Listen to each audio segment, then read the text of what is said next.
Cuando tu sufrimiento no hace sentido. Cuando tu corazón se contradice. Cuando tus amigos no ayudan. Cuando el propósito de Dios es un misterio. Cuando el milagro no llega. Cuando adoras con un corazón frío.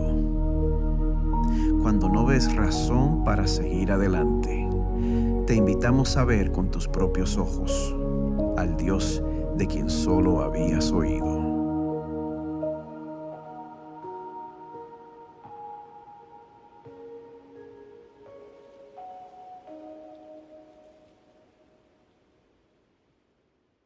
Yo no sé por dónde empezar en esta mañana. No sé si debo empezar por el show del bastón. No es que estoy cojeando. Afortunadamente he llegado a la edad donde doblarme mal para recoger algo me incapacita la espalda por una semana. Alégrense conmigo. Así que, y entonces lo otro que quiero hacer es que ese case de guitarra me tiene nervioso. Lo podemos poner por lo menos de lado para que no se caiga.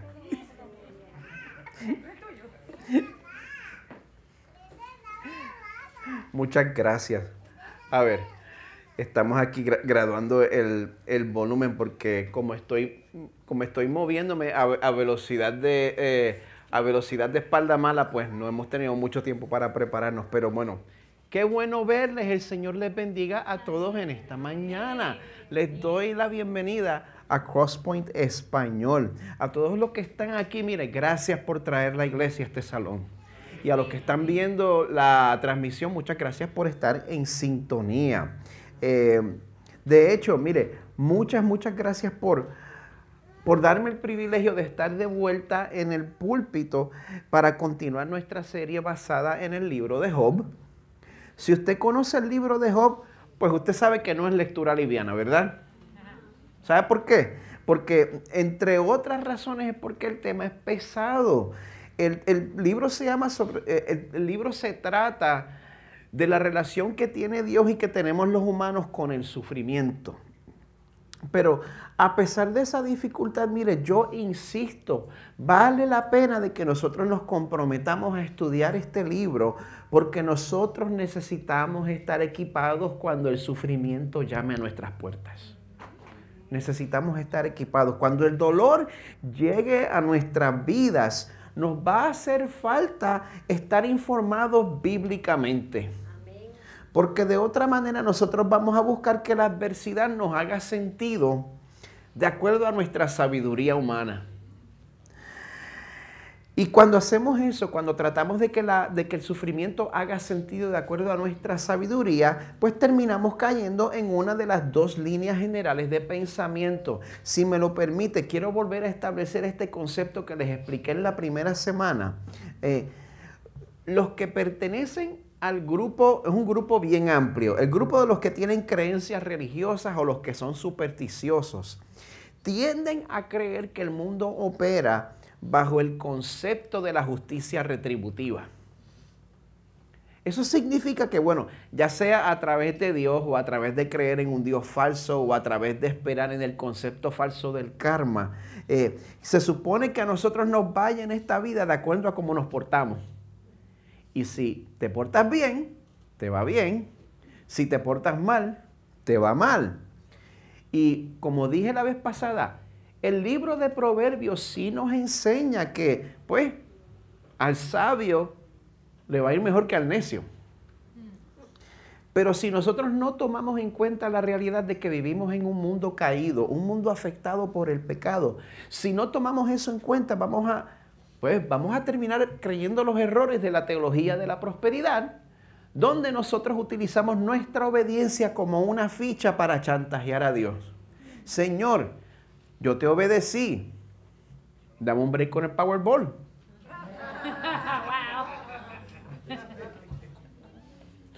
Un poquito más cerca de la realidad. Señor, yo te obedecí. Que todos mis hijos se conviertan, please. Ese sí se siente un poquito más cercano, ¿verdad?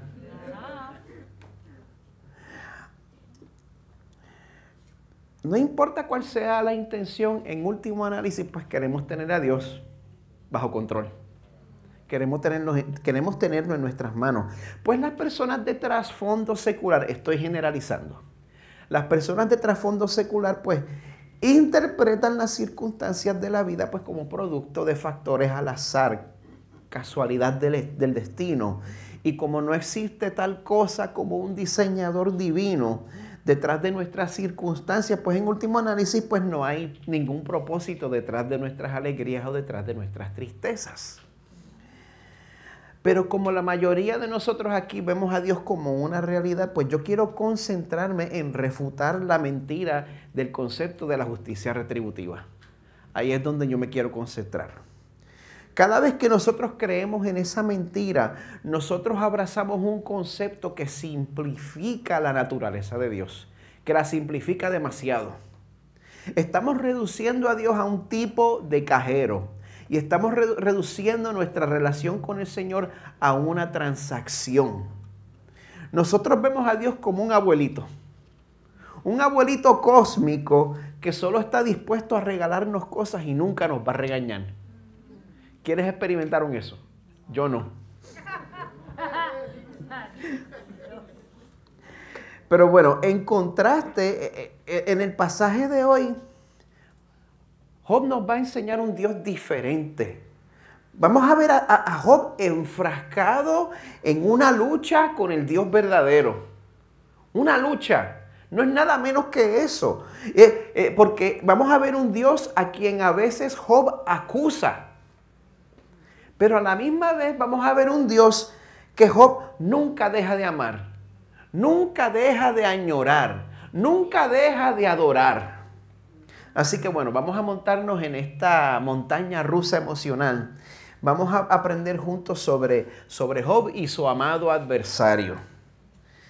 Vamos a estar cubriendo Job capítulos 15 al 21 y lo voy a leer todo. No, broma, no lo voy a leer todo. Pero 15 al 21. Bueno, después de estudiar este pasaje yo decidí pues robarme este título de un libro que salió en los años 80. Mi amado adversario. Pues Job 15 al 21 lo que hace es que cubre la segunda ronda de argumentos entre Job y sus amigos. Voy a darles un recuento de lo que ha pasado hasta este punto. No me gusta presumir que aquí la gente tiene familiaridad con la Biblia. La Biblia nos presenta a Job como un hombre justo, ¿verdad? Un hombre bueno, un hombre de integridad, un hombre rico y poderoso. Pues entonces, en la presencia de Dios, Satán acusa a Job y dice que él solo adoraba a Dios pues, por toda la prosperidad que había recibido. Pues Dios entonces le da permiso a Satán para que le quite a Job todas sus pertenencias personales. Entonces Job pasa por la peor tragedia que uno se puede imaginar. En un día Job pierde todo. Job pierde todas sus riquezas, todas sus propiedades, pierde sus 7 hijos y pierde sus 3 hijas. A pesar de todo, voy bien rápido, a pesar de todo, Job no cambia. Él continúa bendiciendo el nombre del Señor. Pero entonces Satanás no se rinde. Ahora Satanás acusa a Job de servir a Dios porque todavía conservaba su salud. Así que Dios una vez más le da permiso para que afligiera a Job, como dice, con llagas malignas desde la planta del pie hasta la coronilla. Ya en este punto la esposa no aguanta más y le dice, ¿aún conservas tu integridad? Maldice a Dios y muérete. Job permanece fiel. Pues en ese punto del relato llegan 3 amigos de Job que se habían enterado de la desgracia que le había pasado y cuando lo ven, pues por lo menos al principio, deciden acompañarlo en su dolor y se sientan con él en silencio por 7 días. Después de esos 7 días, Job no aguanta más. Rompe su silencio y en el capítulo 3 podemos ver el lamento poético de Job donde él maldice el día en que nació y acusa a Dios de que lo tenía cercado de manera que era imposible escapar de ese dolor. Pues en ese momento los amigos de Job, en vez de pensar, lo que Job dice no está bien, pero mira por lo que él acaba de pasar. Considera un momentito la pérdida que él está encarando. Pues en vez de pensar eso, uno a uno, los amigos empiezan a defender a Dios.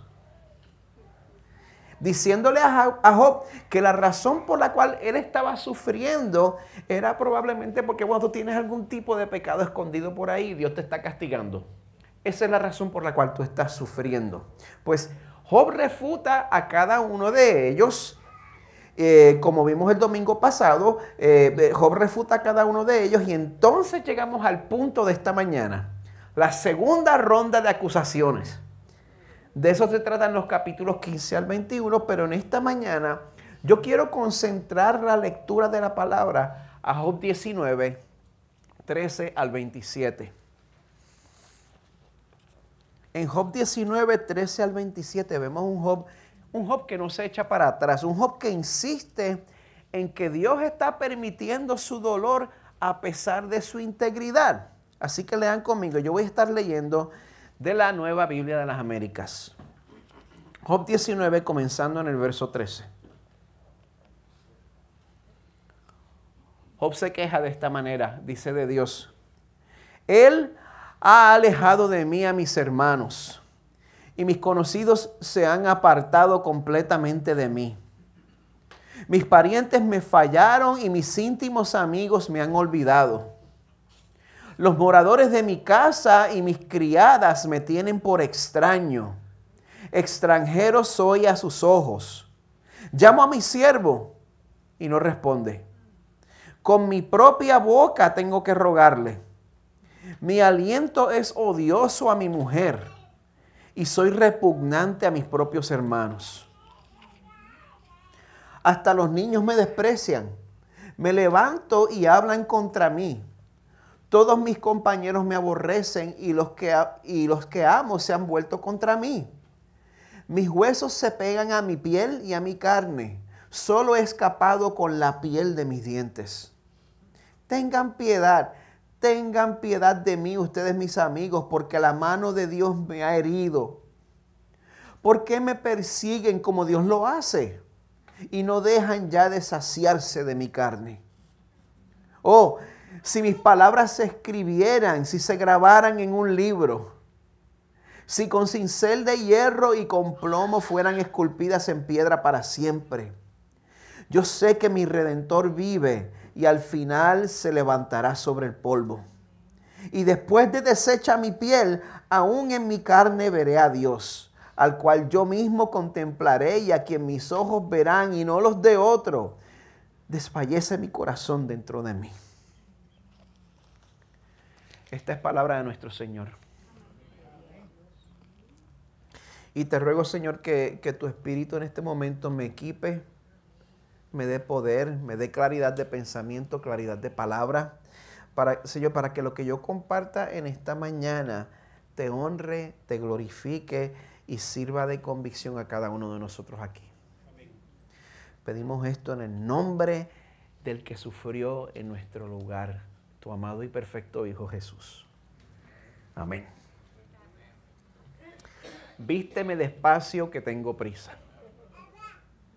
Menos es más. Lo barato sale. Brillar por su ausencia. Solo sé que no sé nada. Pues eso quiere decir que todos ustedes entienden lo que es una paradoja. Se lo voy a definir como quiera. Una paradoja es un hecho o es una frase que parece oponerse a los principios de la lógica. O sea que cuando usted lo oye o lo ve, a simple vista parece una contradicción, pero cuando usted lo examina de cerca, se llega a la conclusión de que sí, hace sentido. No es una contradicción. Dios es un Dios de sabiduría, Dios es un Dios de lógica, Dios no se contradice. Amén. Amén. Dios no se contradice. Pero al parecer a Dios sí le gusta hacer uso del recurso de la paradoja. Por lo que veo, la Biblia nos enseña que nosotros vemos cosas invisibles, que nosotros conquistamos cuando cedemos, que nosotros encontramos descanso bajo un yugo, que nosotros reinamos cuando servimos, que nosotros nos hacemos grandes cuando nos volvemos pequeños, que nosotros somos exaltados cuando somos humildes, que nosotros nos volvemos sabios siendo necios por causa de Cristo, que nosotros somos libres al convertirnos en esclavos de Jesús, que nosotros somos verdaderamente fuertes en nuestra debilidad. Triunfamos en las derrotas y vivimos al morir a nosotros mismos. ¿Cree usted que a Dios le gusta hacer uso del recurso de la paradoja? Desafortunadamente los amigos de Job no conocían ese Dios, no conocían a Dios de esa manera. A pesar de que todo lo que ellos decían se le podía poner el sello de que estaba teológicamente correcto, Reformed Theological Seminary, approved. A pesar de que a todo lo que ellos decían se le podía poner el sello de que era teológicamente correcto, el problema de ellos es que insistían en someter a Dios, al Dios del universo, a la rigidez intelectual de la teología de ellos. Querían amoldar al Dios del universo a su marco de referencia. Pues por eso en las mentes de ellos no había cabida para un Dios paradójico. Un Dios que pudiera amar a Job y a la misma vez permitir que él fuera pulido a través del sufrimiento. ¿Me siguen? Pues el triste resultado es que pues esa rigidez los convirtió a ellos en amigos que no servían para nada. Amigos inútiles. Amigos que no pudieron padecer junto a Job. ¿De qué vale un amigo si él no puede padecer con usted cuando usted se duele? ¿De qué vale un amigo si él está con usted cuando las cosas están buenas? ¿De qué vale un amigo? Quien en vida fuera el sacerdote, a ver si me sale, Henri Nouwen, él escribe lo siguiente: cuando nos preguntamos honestamente qué personas en nuestras vidas significan más para nosotros, a menudo descubrimos que son aquellos que, en lugar de darnos consejos, soluciones o curas, han elegido compartir nuestro dolor y tocar nuestras heridas con una mano cálida y tierna. El amigo que puede permanecer en silencio con nosotros en un momento de desesperación o confusión, que puede permanecer con nosotros en una hora de dolor y duelo, que puede tolerar el no saber, el no curar, el no sanar y enfrentar con nosotros la realidad de nuestra impotencia. Ese es un amigo que se preocupa. Pues gente, ni Elifaz, ni Bildad, ni Zofar pudieron ser este tipo de amigo para Job.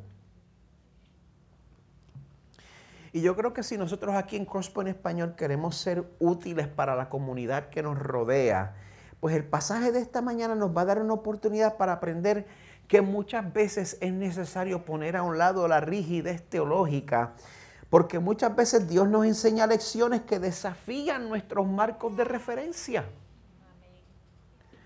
El pasaje de esta mañana nos va a mostrar el lugar importante que ocupa el recurso de la paradoja en nuestra relación con el Señor.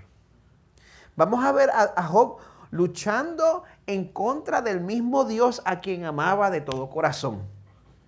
Pero vamos a ver que en medio de esa lucha, Job empieza a darse cuenta de algo que yo quiero que nosotros nos demos cuenta también. Es que aun cuando Dios parece haberse convertido en nuestro enemigo, en medio del peor sufrimiento, ahí es que Él es nuestro mejor amigo. Y si nosotros estamos luchando en contra de Dios, cada derrota que sufrimos es una victoria que hace que nuestras vidas valgan la pena. Bueno, mi oración es que este pasaje nos ayude a darnos cuenta de que el punto más bajo de nuestras vidas puede terminar siendo nuestra cima más alta. Amén. El Señor tiene poder. Nosotros vamos a ver que Job como él tenía su corazón dirigido hacia Dios, pues a pesar de que en su sufrimiento a veces decía cosas que eran teológicamente incorrectas, pues como quiera, al final termina declarando unas verdades espirituales épicas. Glorificaba a Dios. Mientras que los amigos de Job, con su rigidez, no glorificaban a Dios. Así que vamos a echar un vistazo al primer contraste que sucede pues dentro del primer encuentro entre Job y Elifaz. Voy a estar cubriendo aquí los capítulos 15 al 17. Y ya aquí los ánimos se están caldeando. Pasamos la primera ronda de que cada uno de los amigos le decía, arrepiéntete, esto te está pasando porque algo estás escondiendo. Job dice, no, no es así, yo estoy viviendo en integridad, no hay pecado que yo no haya confesado, yo estoy en integridad. No, no es así, esto te está pasando. Pues ya tuvimos una ronda de esos intercambios y como Job rechazó el consejo de ellos al principio, pues la cortesía inicial se está empezando a desvanecer. Los ánimos se están caldeando y Elifaz está tomando un tono un poquito más hostil. Una vez más, insistiendo en corregir la teología de Job en medio de su dolor. Mira, si tú sigues hablando de esa manera, si sigues diciendo que Dios es de esa manera, la gente no va a querer adorar un Dios así. La gente no va a querer adorar un Dios que sea así de impredecible con su pueblo. Tu concepto de Dios está en contra de la sana doctrina que yo he aprendido. 15 verso 4. Ciertamente tú rechazas la reverencia e impides la meditación delante de Dios. El Dios que tú estás presentando no es el que yo conozco. A pesar de que Job está sufriendo, Elifaz le dice, mira, tú no tienes tanta experiencia como nosotros. Básicamente cállate. ¿Por qué hablas de esa manera? Yo imagino a Job, no sé, quizás porque tengo que estar en la intemperie porque lo perdí todo. ¿Por qué hablo de esa manera? Pues no sé, quizás porque estoy lleno de llagas y le doy asco a la gente cuando me pasan por el lado. ¿Por qué hablo de esa manera? Bueno, no sé, quizás porque en vez de poder visitar 10 hijos, tengo que visitar 10 tumbas. Escoge. En medio del sufrimiento horrible que Job estaba pasando, Elifaz, en vez de tener compasión, elige el camino de decirle, se supone que tú estés sufriendo más. Elige el camino de decirle, mira, los que sufren así son los pecadores. Todo esto miren el capítulo 15, verso 25. Todo esto te está pasando porque, como dice aquí, eres un hombre que ha extendido su mano contra Dios y se porta con soberbia contra el Todopoderoso. Escriba eso y úselo cuando vaya a consolar a alguien en medio de un funeral.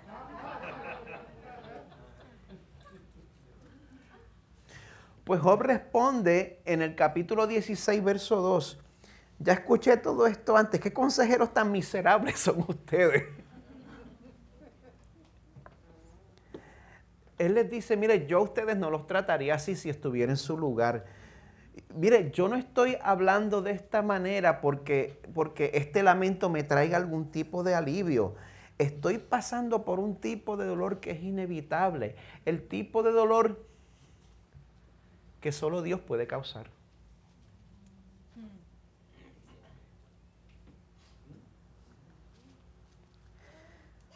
Capítulo 16, verso 7. Ahora, Él me ha agobiado. Le dice a Dios, tú has asolado toda mi compañía. Me has llenado de arrugas que en testigos se han convertido. Mi flacura se levanta contra mí. Testifica en mi cara. Su ira me ha despedazado y me ha perseguido. Contra mí Él ha rechinado los dientes. Ahora, en medio de este lamento, Job trae un tema súper interesante. Porque hemos visto que Job está siguiendo un camino más y más hacia el desaliento, hacia la desesperación. Pero de momento aparece una esperanza en lo que él dice. Él trae un tema interesante. Pues, a falta de que sus amigos lo defiendan, ya que sus amigos no sirven para nada. Job dice en el capítulo 16, verso 19, aún ahora mi testigo está en el cielo y mi defensor está en las alturas. O sea, que en el mismo cielo donde se encuentra el Dios que lo había afligido de esa manera, también se encuentra la persona que lo iba a defender.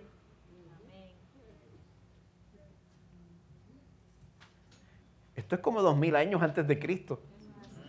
Sepa esto.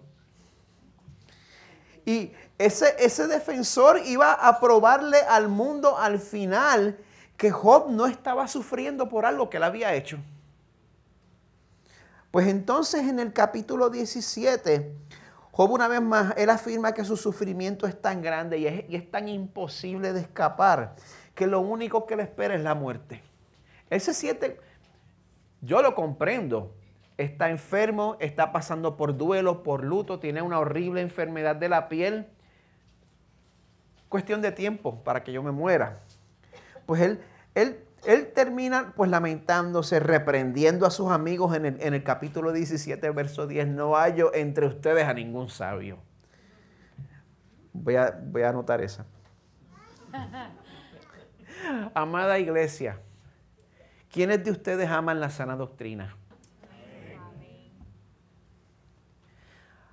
¿Hay alguna manera en la cual tu insistencia de tener la doctrina correcta esté cegando la compasión que le debes a tu prójimo?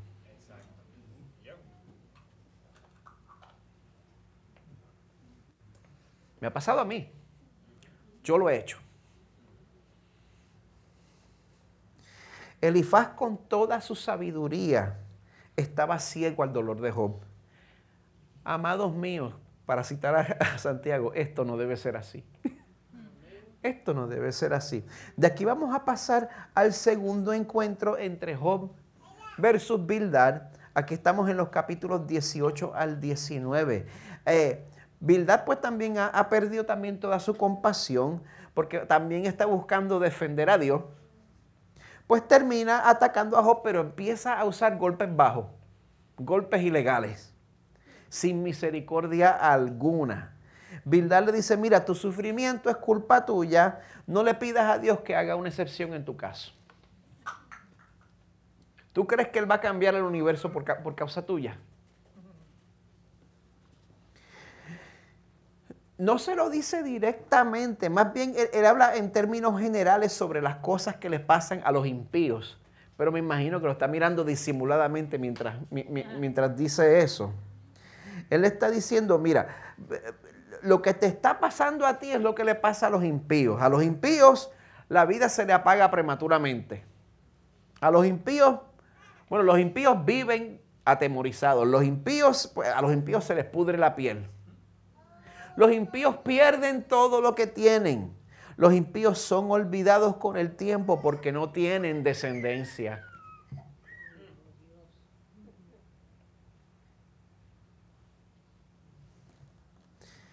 Quizá usted oye eso y piensa que falta de sensibilidad, que falta de compasión.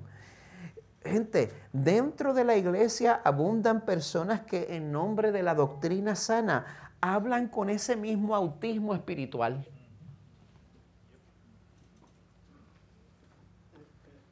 Y como les dije, yo he sido culpable de hablarle así a personas que necesitaban compasión. Yo lo he hecho. Por eso Job empieza el capítulo 19 diciendo, ¿hasta cuándo me angustiarán y me aplastarán con palabras? Estas 10 veces me han insultado. ¿No les da vergüenza perjudicarme? Pues entonces en el capítulo 19 Job continúa quejándose del ataque que Dios había dirigido en contra de él. Y como vimos en la lectura de hoy, él lamentaba haber quedado socialmente aislado de toda la gente que era importante para él. Toda la gente que antes lo respetaba.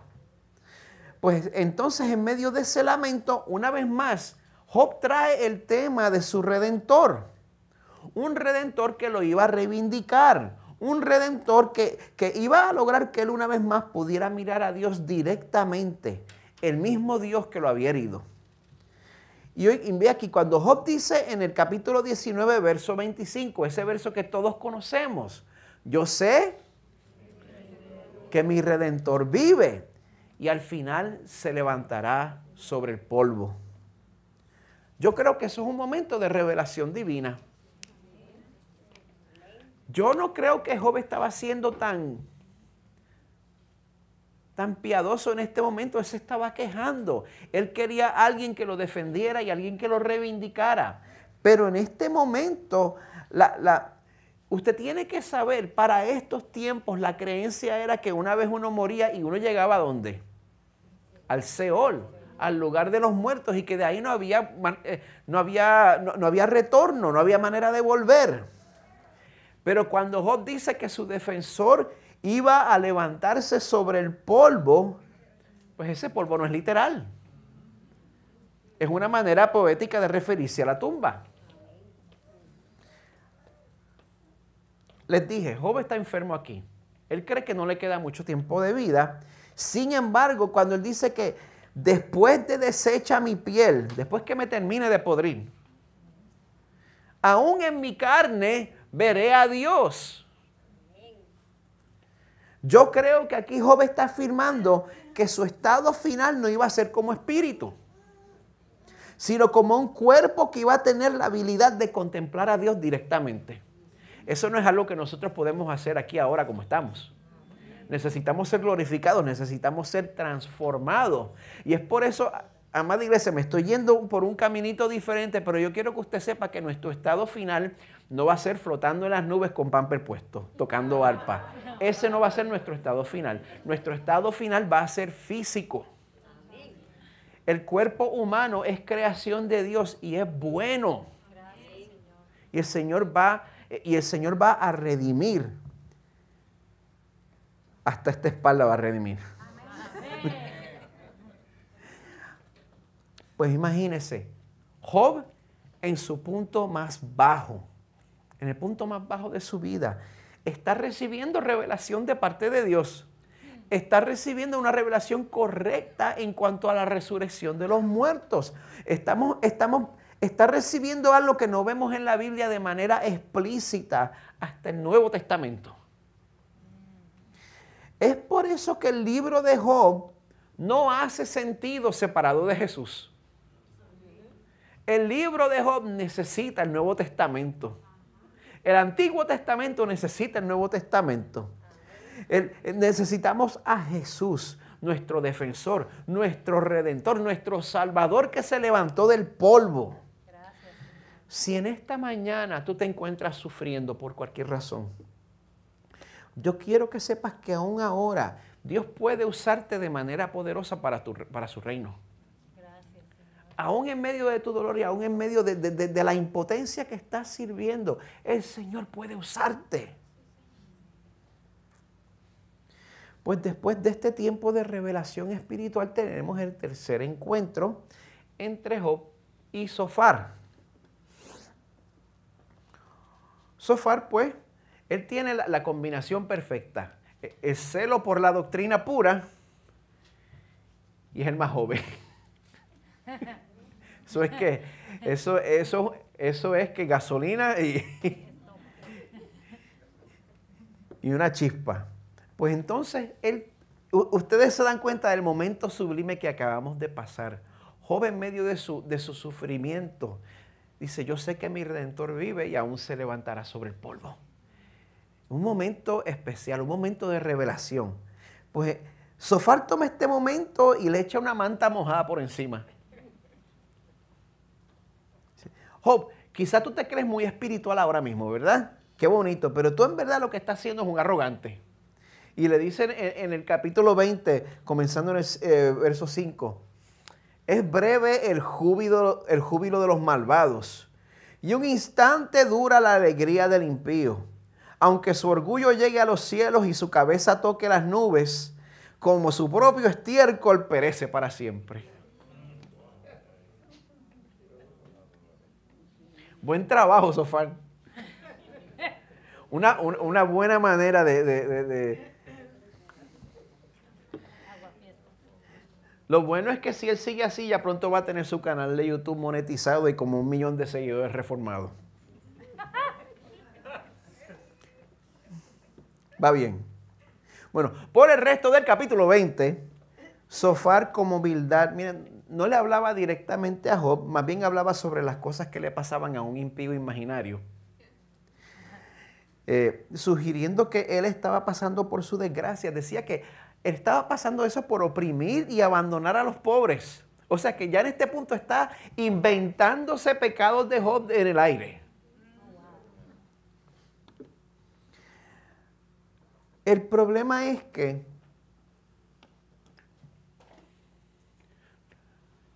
el problema de Sofar es que él estaba insistiendo que los hombres malos no pueden evitar cosechar la desgracia en esta vida. Eso es lo que le estaba insistiendo. Si tú vas a hacer algo malo, vas a cosechar las consecuencias en esta vida. Lo que aquí se hace, aquí se paga.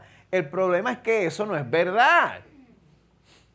Yo quisiera que fuera verdad. Yo quisiera que fuera verdad. Hitler se suicidó antes de que lo capturaran.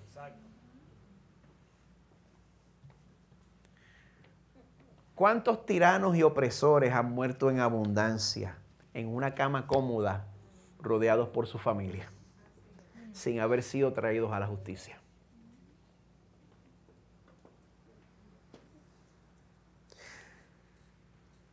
Por eso Job termina en el capítulo 21 afirmando eso. Nosotros vamos a ver personas perversas que nunca van a experimentar justicia en esta vida.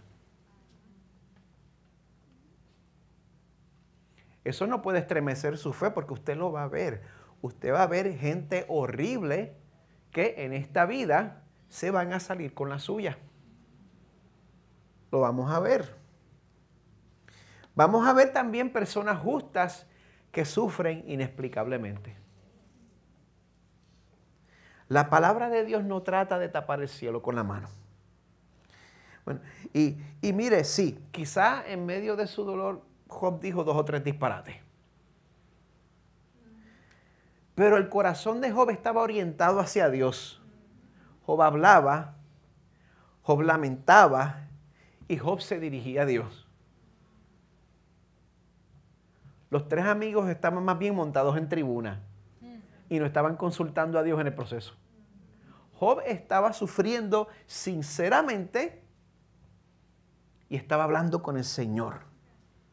Y él estaba hablando con el Señor porque la verdad es que en medio de todo el sufrimiento que Job estaba pasando, aparentemente la tristeza más oculta era que Job decía, ¿qué pasó? Perdí mi relación con el Señor. Es eso lo que está pasando. Eso es lo que más le duele a Job a través de todo esto. En su comentario, Eric Orland escribe, dice, incluso cuando Job dice tonterías acerca de Dios, su deseo más profundo es estar bien con su Hacedor nuevamente y reavivar su relación. Job muestra una feliz inconsistencia en su argumento, mientras que sus amigos son desafortunadamente, rígidamente consistentes en los suyos. Los amigos de Job solo tenían cabida en sus cabezas para un Dios simple y unidimensional. Un Dios que recompensa a los que se portan bien instantáneamente y castiga a los que se portan mal instantáneamente. Pero Job, a través del dolor que estaba atravesando, él había conocido al Dios verdadero. Job había conocido al Dios de las paradojas. El Dios que puede permitir cosas que nosotros no podemos explicarnos en esta vida. El Dios que todavía no ha salvado a mis hijos. Digo, no me refiero a los 4, pero yo quiero que los 4 sean salvos. Amén. El Dios de las paradojas.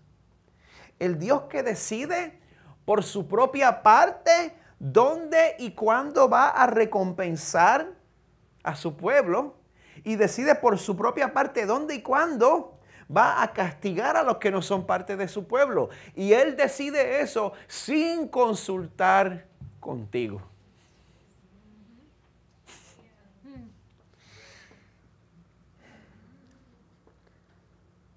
Job nos presenta un Dios que es simultáneamente nuestro juez y nuestro defensor.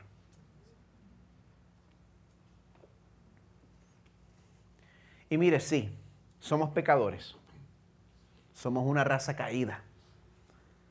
Somos una... Por el pecado que nosotros heredamos de Adán y Eva, nosotros merecemos juicio eterno de nacimiento. Llegamos así de fábrica. Eso es una realidad.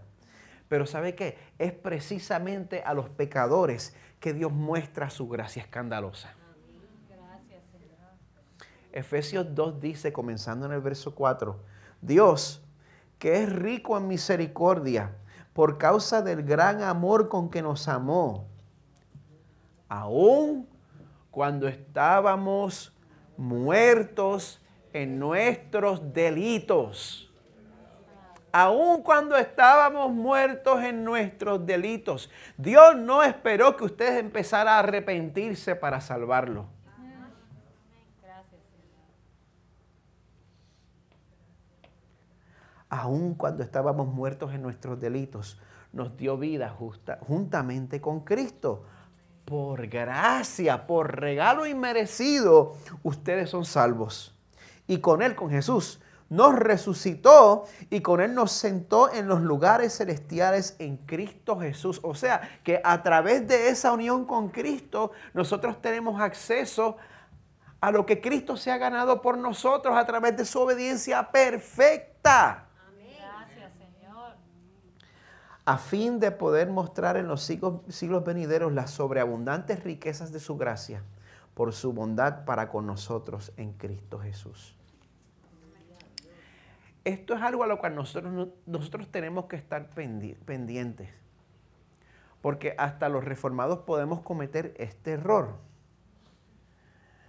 Muchas veces nosotros vemos el arrepentimiento como una manera en la cual nos podemos comprar el favor de Dios.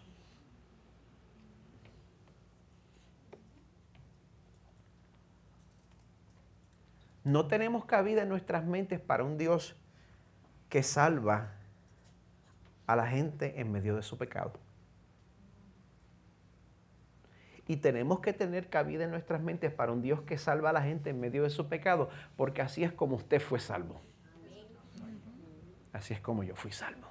Esa es la única manera de ser salvo. Si usted cree que el Señor le escogió a usted por su arrepentimiento, su percepción está incorrecta, porque inclusive su arrepentimiento fue un regalo del Señor. Fue iniciativa divina. Dios, los amigos de Job le decían, mira Job, arrepiéntete para que se te arreglen las cosas.